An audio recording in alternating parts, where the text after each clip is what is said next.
Hey guys, welcome back to the Pulling Curls podcast. It's bonus time! It is a brand new bonus, fresh off the presses for Easter. Let's untangle it.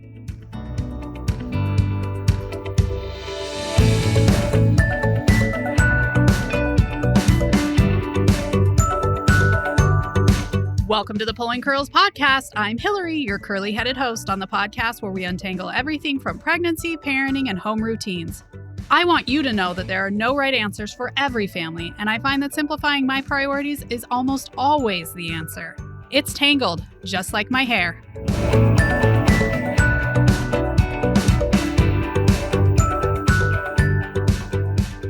Okay, so today's episode is a little bit different. I don't want anyone rolling their eyes and shutting it off because today's episode is a day in the life with my niece, Sister Grace Pope, who is on a mission in Minnesota. And I wanted to share kind of just behind the scenes as to what a missionary does every day. I think a lot of us have maybe had them knock on our doors or have seen them at the grocery store, but they don't really know what that missionary is doing the rest of the time and kind of what it entails to be a missionary. Now, you might even meet somebody who went on a mission, and this will just give you an idea of kind of what it entailed and what it was like. It's not really like Peace Corps. Anyway, you're going to listen to the interview. You're going to kind of find out what it is. We are not here to convert you. That's not what this episode is here. Although it is Easter. And if you're looking to make a change, the church does have an initiative called Starting Today, where it's just about making a change today. And I think that spring is a great time to make changes, no matter how you want to change in your life. And I'll leave a link to that in the show notes. But for this episode, I want to introduce my niece, Sister Grace Pope. Hey, Sister Pope, welcome to the Pulling Curls podcast. Hello, this is so fun. I have to say, when I said Sister Pope, I thought of my mom. Yeah. Call me Grandma. I don't even refer to myself as Sister Pope anymore, although I guess for a brief moment in time. Yeah, I didn't go on a mission, just so everybody here knows. Okay, so Grace, where are you at? So I am serving in the Minneapolis Mission, but I'm living in Anoka, Minnesota right now. Okay, so Grace, how long does a female missionary serve for? So we serve for a period of 18 months. Okay. And I've been out for about a year now. So I have about 6 months left. Yeah. And boys serve for 2 years, right? Yeah. Yep. Okay. So let's just talk, I think what people want to know, because they don't want to talk to you on the street, even though they should. You're very, very friendly. Grace is also very, very friendly. But what does your day look like normally, like a regular day? Yeah. It looks a lot different just with COVID right now than traditional missionary work. So we do a lot of our work just over video call. So my day is a lot of praying with people, Bible studies over video call. We are allowed to meet with some people in person if we're masked and distanced. At our church building, but I do a lot of work on Facebook also. So it's a lot of Facebook calls, a lot of Zoom, a lot of technology based these days. Wow. Yeah. So that is, just so everybody knows, that's very different. Although Grace, you have only been out during COVID. Yeah. So I actually, when I flew out to the mission, my first night, it's tradition that you eat dinner with the mission president. And as I was eating dinner with him, he got the call that we were officially fully on quarantine. And he came back and he was like, well, Sister Pope, welcome to the mission. And we just really had to learn how to do missionary work not on the street because I've never knocked a door. That's tradition. Never street contacted or any of that. So even before all this, when we lived in California, those missionaries were actually not allowed to knock on doors. It wasn't part of their mission. I'm sure that wasn't against the rules. But I will say that church-wide, we've been decreasing how often we knock on the doors. If you have gotten a missionary knock on your door in the last year, tell me in the comments of this podcast. I think that would be interesting. But yeah, so you meet with some people in their homes, right? No, I've actually never been in a home either. Wow. So you meet them outside? Yeah. So we can do lessons outside if we're masked. We can do lessons in our church building, also masked and distanced. So the majority of the lessons I've taught in my mission are actually over video call or over just a traditional regular phone call. But yeah, crazy. What time do you wake up? 6:30 in the morning. And that's a mission rule, right? Yes, you have to. Okay. So you wake up and you look at YouTube for a while, right? Like I do. Yeah, I wish. No, yeah, we wake up, we exercise for an hour every morning. Oh my gosh. What do you do? You're in Minnesota. It's not like you're going to go for a run when it's snowing. So what do you do? Yeah, actually right now, what me and my companion, Sister Whitmore, have been doing is we've been doing exercise using a deck of cards. So if you get just a regular deck of cards and you choose an exercise for each suit, And then whatever number is on that, that's how many reps you have to do. So we Yeah, get I've done really, that we before. get really excited about I our thought you exercise. were going to tell me you were playing poker for your exercise. Yeah, we're starting off the morning right. That's But awesome. we've also gone on runs or walks or anything. Right now in Minnesota, it's a little bit warmer than it has been, so it's not too bad. Okay.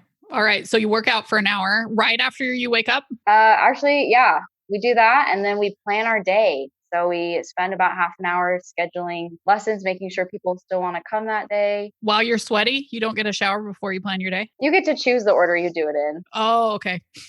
So we just like to do that to get it all out of the way. But Yeah, that makes sense, especially if the day's shifting. yeah, so we spend time getting ready, and then we hop into our studies. Okay, so are there requirements on makeup or hair? There actually are like dressing and grooming standards. Yes. Are you required to wear makeup or you're required to not wear too much makeup? We're not supposed to wear too much, but yeah, we're just supposed to look nice and professional. So nothing too crazy, but we need to look done up, I guess. Yeah. And then hair, do they have hair standards that you're supposed to follow for women? Not as crazy as for the elders that serve. So I've actually never really had too much problem with my hair. It's basically just nothing extreme for women, right? Yeah, Can you get a perm while you're on your mission? I don't even know. Okay. Probably. I don't know. The problem is it takes so much time. I don't know how you would do it. I know. Can you get it colored? Does anyone get their hair colored? Yeah, you can get it colored. We just can't have any like extreme colors or anything. All right. And what about dress? Has it been hard to wear a dress every day? So missionaries have to wear a dress every day, pretty much, except for P Day, right? We even still wear them on P Day because we have to wear those clothes in public also, and a lot of times we are just at the store or something like that. So I pretty much do wear a dress every day. Okay. You don't wear it while Yeah. you're working out, though. Nope. Thank goodness. Yeah. And they do have rules about like how low it can go or not go. It can't go all the way to the ground, but it also can't be above your knee. Yeah, it has to go past your knee, whether you're sitting or standing up. Now, I'm sure all of you listening are thinking what stupid rules these are, but you got to think that there are all of these missionaries coming out at a time in their lives where fashion is somewhat important. And so I think this is just guidelines to try and keep everyone more focused on the work rather than like what they're wearing. You think? Oh yeah. And do you ride a bike in your mission when it's not snowy? So I actually was asked to come out with a bike, but the only time I've used it is for exercise. So times that I wanted to do that, but I've actually always had a car. So Okay. some missionaries do depending on their area that they're serving in, but for the majority we drive. I will say here in Arizona, they bike even when it's 110, they still bike. Oh geez. Yeah. That's why I'm in Minnesota. So, it's just a different kind of way of life. It's a lot more structured than probably people imagine, or maybe people imagine it even being more structured than it is. But you got to think these are kids from like, so 18 is the youngest a boy can go. And then how old's like the oldest missionary in your mission? Oh boy. 24? I want to say like 24 probably. Yeah. Yeah. So they go at some point during that time, you can kind of make a choice. But here's the deal breaker. Remember, the missionaries always come in too. Grace, you have a companion, don't you? I do. She's right here. Always. Okay, put her on because I want to ask her the skinny about living with bubbly Grace.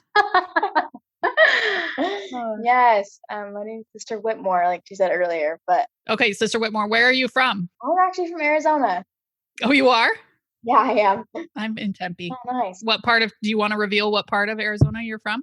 Oh, yeah, I'm from Gilbert, so not too far away. No, not far away at all. Okay, so Grace is your companion. Have you ever wanted to kill her because she's too cheerful? No, never. Wow. Good You must be answer. cheerful then too.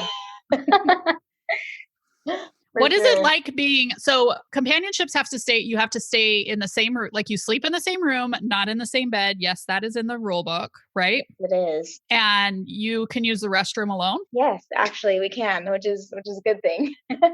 Yeah. Have you ever stayed in the restroom a little extra longer just to be alone? Yes, multiple times on my mission. I'd say more showers than just using the restroom. That's like the best me time because you're alone and see missionaries just take really long showers. That's what I've learned.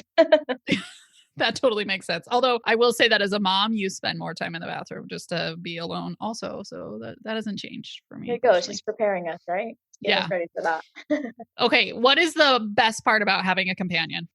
I want both of you to answer. Yeah. You pick who. What's the best part? I'd say the best part is like you have a best friend with you all the time. And there's not going to be another time in your life where you have someone with you literally all the time. Like even when you're married, you still aren't with your spouse 24/7, right? Like you have a life and work and things, but you literally have a best friend with you all the time, no matter what you're doing. Which is so fun. Yeah. That's a good answer. Grace, what's your answer? I would say one of the best parts is just like, I want to say just all that I learn and like the help that I get. I mean, like just spiritually, but also just having someone with you to, I don't know, laugh with you and to teach you things. And like, I don't know, like she's teaching me how to braid my hair right now. And maybe I shouldn't expose myself, but little things like that where you have a friend always, but also in lessons, like if you want help saying something, or I don't even know what I'm saying right now, but Well, can you imagine being on a mission alone? no, Like all these awkward things you had to do alone? no, Yeah. no. And I think that's part of it. That's like being a nurse. Right. I think that's part of it too, is just having someone with you all the time. So they never miss anything. Whenever I talk, it's like, of course she was there because she's been with me all the time. So we go through the same experience all the time. So there's always something to talk about and relate to and look back on, which is cool too. Yeah, I think that's really cool. And I think it really gives you so many great life skills. Speaking of which, what's the worst part about having a companion? Whoever wants to go first. Oh, I don't know. I mean, sometimes just two people are just not going to get along very well. And when you're stuck with them 24/7 for at least a month and a half, that's definitely hard. Yeah. What about you, Sister Whitmore? Yeah, I do the same. As much as it's the best being with someone 24/7, but also sometimes the worst because you're like, all right, I'm done. I need I need to take a really long shower today.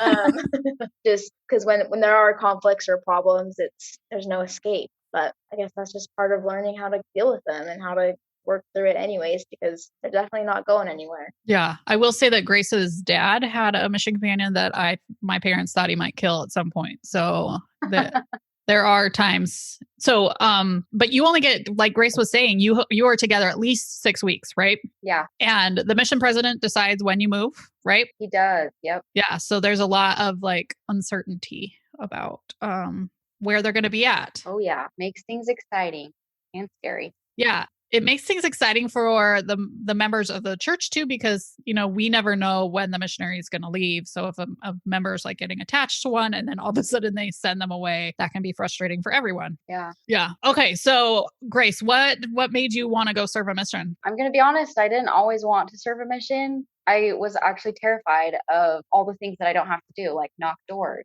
or talk to people on the street.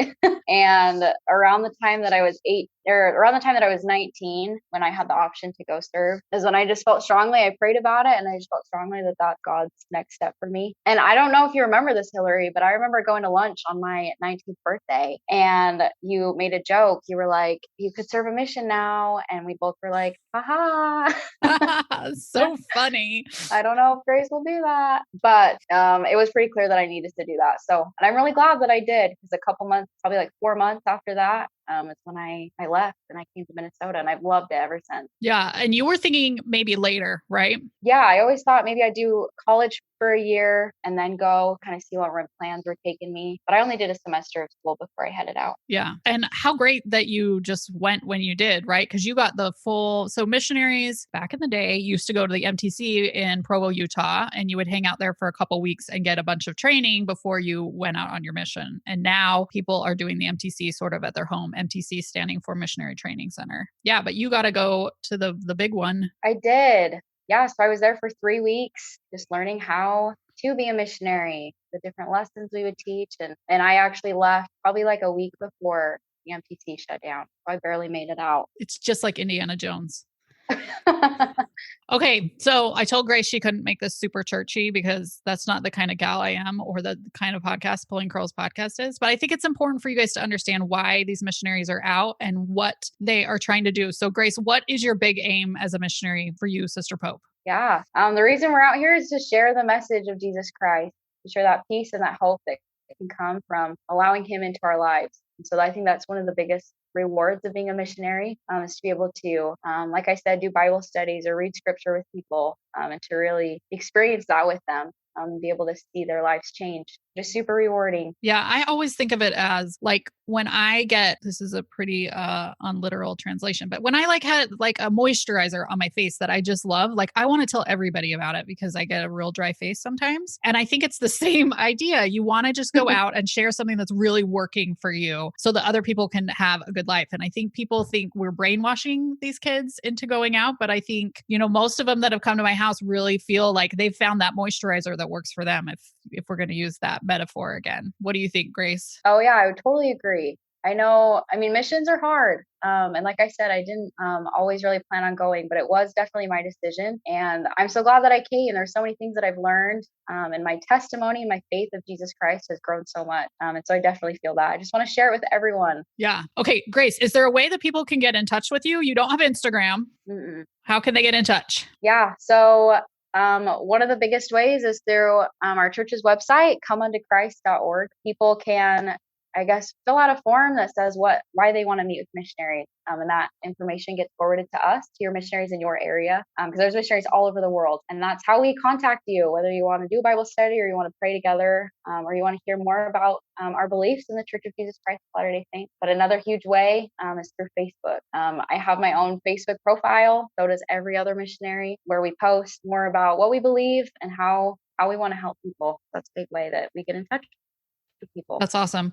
And I think people feel like if you're just at a point in your life, as to my listeners, where you just want something different, I don't want people to feel like when you fill out that churchofjesuschrist.org, you can also go to lds.org if you're lazy in typing, but the real name of our church is the Church of Jesus Christ of Latter-day Saints. So they changed it. But if you're just looking for something different, those missionaries can just provide you maybe some insight into the Bible or something like that. It's not that you're saying, yes, for sure, I want to get baptized. Is that true? Oh yeah. Yeah. We just want to help in any way that we can. And I think a lot of people are scared that we're just going to baptize them. We're just going to dunk them real quick. But we really know that it's important. So we just want to share what we can. Yeah. And I think a lot of people, especially during quarantine and maybe even coming out of quarantine, or just feel like something's missing. So that's a great way to get in touch with people that could just share maybe some positivity. And then, you see where it goes. And if you're not interested after a while, that's fine too. Mm-hmm.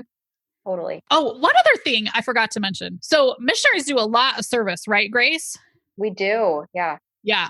And do you have to be a member of the church to have missionaries help you out? No, certainly not. We want to help everyone. Yeah. And the missionaries in our area, especially during quarantine, are always looking for ways to serve other people. So they were looking to help do yard work, like move stuff around in your house, stuff like that. So, that's a great thing that they're doing while they're out there. I'm not saying that you find the missionaries so that they can serve you, but just keep in mind that even when you see them on the streets, they could be out doing good things and helping other people around them, right? Yes, we love that. We're always looking for service opportunities. So that's awesome.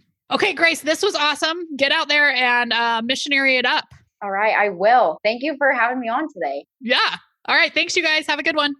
Okay, I hope you guys enjoyed that episode. I hope it was just kind of some insight into what these young kids have made the choice to do while they're out on their mission. I'm super proud of Grace and the choice that she made, her companion. Those two actually get along super, super well. I've seen Grace maybe not love certain companions as much, but she's really gotten along well with most of her companions. So that's really fun. And in fact, like since she's been on her mission, I've kind of been like, this seems more like girls' camp than a mission. But that's probably because Grace is so fun and makes whatever she's doing fun. So I hope you guys enjoyed this episode. I hope you guys have a great Easter. It is a great time to make a change, as the hashtag says, starting today. If there's something you want to change in your life, COVID shrinking, Easter's here. Let's make the world a little bit better of a place. So yeah, happy Easter, everybody. Thanks so much for joining us today. I hope we helped smooth out a few of the snarls in your life.